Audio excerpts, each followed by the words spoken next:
Up when you add it all up, it's $1 trillion. Way over 100, Canada. And here's my problem with Canada. Canada was meant to be the 51st state because we subsidize Canada by $200 billion a year. We don't need their cars. We don't need their lumber. We have a lot of lumber. We don't need their lumber. We don't need their energy. We don't need anything. We certainly don't want their automobiles. They make a lot of... Canada is striking back with its own tariff measures in Trump's trade war that he has launched against the world. Repeated Trump's statement by saying that Canada would be economically better off as a 51st state. It's crazy. In English? His point is crazy. That's it. Canada has fired back in the trade war. They slapped tariffs on $30 billion worth of U.S. goods. This is in retaliation for U.S. tariffs on Canadian steel and aluminum. The tariffs are a major escalation in the trade dispute. They are expected to have a significant impact on both economies. The tariffs cover a wide range of products. Steel, aluminum, and consumer goods are all included. The move is a direct response to the Trump administration's protectionist trade policies. Canada is sending a clear message: they will not back down. The tariffs are a major blow to the U.S. economy. Canada is America's second-largest trading partner. The tariffs will hurt American businesses and consumers.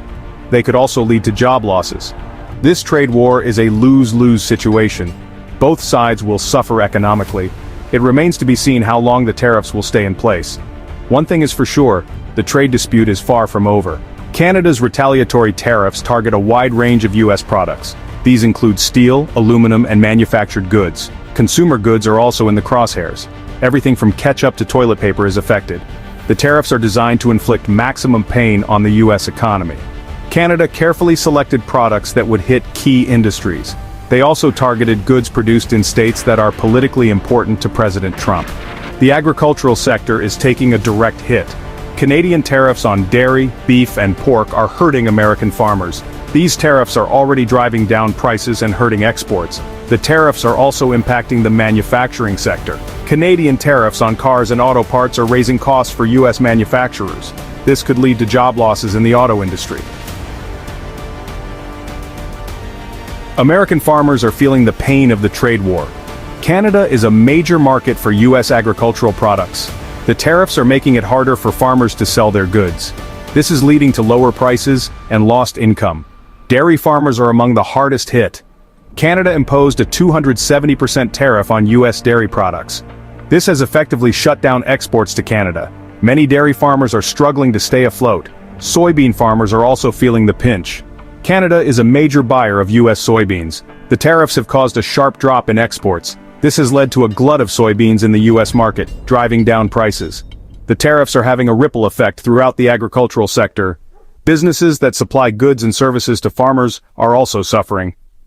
The trade war is creating uncertainty and anxiety in rural America. The current trade dispute between the U.S. and Canada is not an isolated incident. It is the latest chapter in a long and complicated trade relationship. The two countries have a history of trade disputes dating back decades. The current dispute began in 2018 when the Trump administration imposed tariffs on Canadian steel and aluminum. The U.S. argued that these imports were a threat to national security.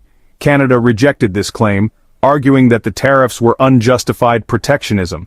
Canada responded to the U.S. tariffs with retaliatory tariffs of its own. These tariffs targeted a range of U.S. products including steel, aluminum, and consumer goods. The Canadian government argued that these tariffs were necessary to protect its own economy and workers. The two sides have been locked in a stalemate ever since. Negotiations have failed to produce a resolution. The trade war has strained relations between the two countries. Section 5, a global trade war. U.S. tariffs spark international backlash. The U.S. tariffs on Canada are, well, part of a broader trade war. The Trump administration has imposed tariffs on goods from many countries. This has sparked retaliation from trading partners around the world. China has been a particular target of U.S. tariffs. The U.S. has imposed tariffs on billions of dollars worth of Chinese goods. China has responded in kind, slapping tariffs on U.S. products. The European Union has also been hit with U.S. tariffs. The U.S. has imposed tariffs on European steel and aluminum. The EU has retaliated with tariffs on a range of U.S. goods. The U.S. tariffs have drawn condemnation from the international community. The World Trade Organization has ruled that some of the tariffs violate international trade rules. Section 6. Economic fallout recession fears as tariffs bite. The trade war is taking a toll on the global economy. The tariffs are disrupting supply chains and raising prices for consumers. Businesses are facing uncertainty and reduced profits. The International Monetary Fund has warned that the trade war could lead to a global recession. The IMF has downgraded its growth forecasts for the global economy. It cites the trade war as a major risk to economic stability. The trade war is also fueling inflation. The tariffs are raising the cost of imported goods. This is putting upward pressure on prices. Consumers are feeling the pinch of higher prices at the checkout. The trade war is creating uncertainty in the financial markets. Stock markets have been volatile. Investors are worried about the impact of the trade war on corporate profits. Section 7. Unjustified and unjustifiable. Canadian leaders condemn U.S. actions. Canadian leaders have been vocal in their condemnation of the U.S. tariffs. They have accused the Trump administration of protectionism and bullying. They have vowed to defend Canada's economic interests. Canadian Prime Minister Justin Trudeau has called the U.S. tariffs unjustified and unjustifiable. He has said that Canada will not back down from a trade fight. Canadian Foreign Minister Chrystia Freeland has called the U.S. tariffs illegal and unacceptable. She has said that Canada will continue to challenge the tariffs at the World Trade Organization. Canadian businesses have also spoken out against the tariffs. They have warned that the tariffs will cost jobs and hurt the economy. Section 8. A trade war on our hands. What this means for the U.S. and Canada. The trade war between the U.S. and Canada is a serious matter. It has the potential to damage the economies of both countries. It is also straining the close relationship between the two neighbors. The tariffs are already having a negative impact on businesses and consumers. Businesses are facing higher costs and reduced profits. Consumers are paying more for goods and services. The trade war is also creating uncertainty and instability. Businesses are reluctant to invest and hire. Consumers are cutting back on spending. The trade war is a lose-lose situation for both the U.S. and Canada. It is in the best interests of both countries to find a negotiated solution. Section 9. The future of U.S.-Canada. Trade uncertainty looms large. The future of U.S.-Canada trade relations is uncertain. The trade war has created a rift between the two countries. It is unclear when or if the dispute will be resolved.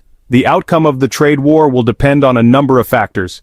These include the willingness of both sides to negotiate a compromise. It will also depend on the political climate in both countries.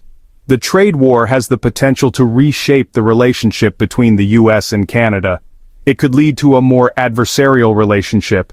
It could also lead to closer economic ties with other countries.